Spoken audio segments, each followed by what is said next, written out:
I understand that you've got a story about how One Wall Street Bank is actually trying to leverage big data to get a better picture of U.S. job growth. Which one is it? Yeah, this is Bank of America, and it's part of a continuing story that we're doing about big data and economics. Most Wall Street forecasters, Becky, are looking for a modest cooling in the job market, but a new data series from B of A uses its own big data looking for a sharper slowdown. Let me show you the consensus first. 160 is the number, and that's down, you'll remember, from a number north of 200,000 in the last report. Unemployment rate seen at 3.5%. Average hourly wages should be strong at 0.3. And there's that strong ADP number, which is another piece of really big data, looking for 202,000 in the private sector. But could it be lower? B of A has a new model. What it does is it aggregates and anonymizes direct deposit data from its accounts at the bank and tries to forecast private sector employment. The B of A model looks for payroll growth of just 54,000 compared with the street census of 160.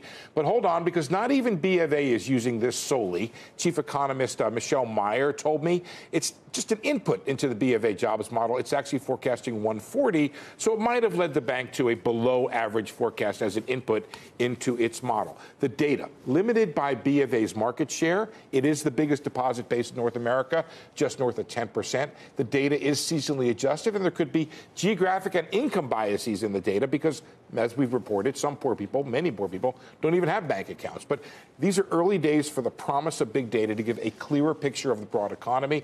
The Fed uses credit card spending data to get a better picture of retail sales in real time. The Bureau of Labor Statistics using big data on apparel for part of its inflation report. Over time, the data series, along with the kind of data B of A is using to forecast payrolls, could give a better picture of the U.S. economy, Becky, in real time. Okay, you just said that their deposits are 10%, and that's ginormous. If you think about it, Walmart is 10% of all total retail sales. So it's a pretty good indication of what's happening on a big chunk. Not bad. The numbers, 10% of all deposits, but they do interact with 1 out of every 2 households, whether that's a mortgage or something else along the line. Right. They're only using the deposits and what they can actually see? As my understanding is, it is anonymized and aggregated direct deposit data. So I'm guessing they weren't all, well, first of all, hats off to them for making this public. They give it to their customers, they give it to the media. That's an important part of the sort of public function of big data, we hope. Anyway, all of us having a better they give it to us, we can all use it, but my understanding is they just see, do you have a check or do you not have a check? Now, that sounds very similar to ADP and what they do. Well, it is and it isn't. A payroll processor, too. ADP is also folding in all this other stuff. They're putting in the claims data. ADP has a big formula. Right, so we never get to see the raw data. As I understand it, this is a seasonally adjusted data. One of the faults of this B of A data, when I talked to Michelle Meyer, is they don't adjust for essentially births and deaths. People are going to drop out of B of A. People are going to come in. As I would think that would be a relatively... She thinks that's a small part of it. I think that's right. The other part is there's going to be geographical biases. Let's say they are not, and I don't know this, big in the Midwest. And the Midwest has a big downturn, for example, in manufacturing.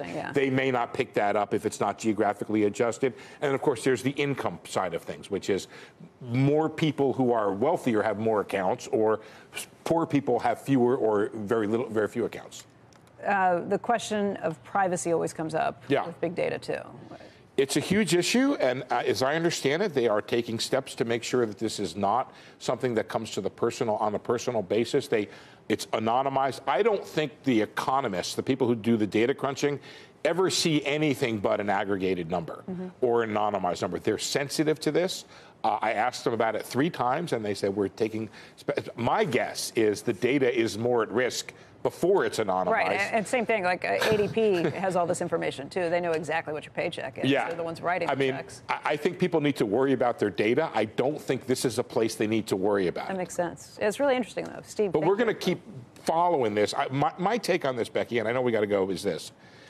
This is pre-production days of the Model Ford when it comes to big data. Right. We're not there yet, but there is going to be an automobile. It is going to go fast, and it's going to matter. And it's going to matter in a lot of different areas. Economics, great that we have a better idea of what's happening, but you think of healthcare, and that's where you really make some serious changes. There are all these places, and I think we're going to, over time, if these banks, J.P. Morgan, Wells Fargo, decide that they need to play a public role for social good, they're going to be able to give us a lot better picture of the economy over time. And that would take care of a lot of the And that's a shout out to Jamie Dimon. Yeah.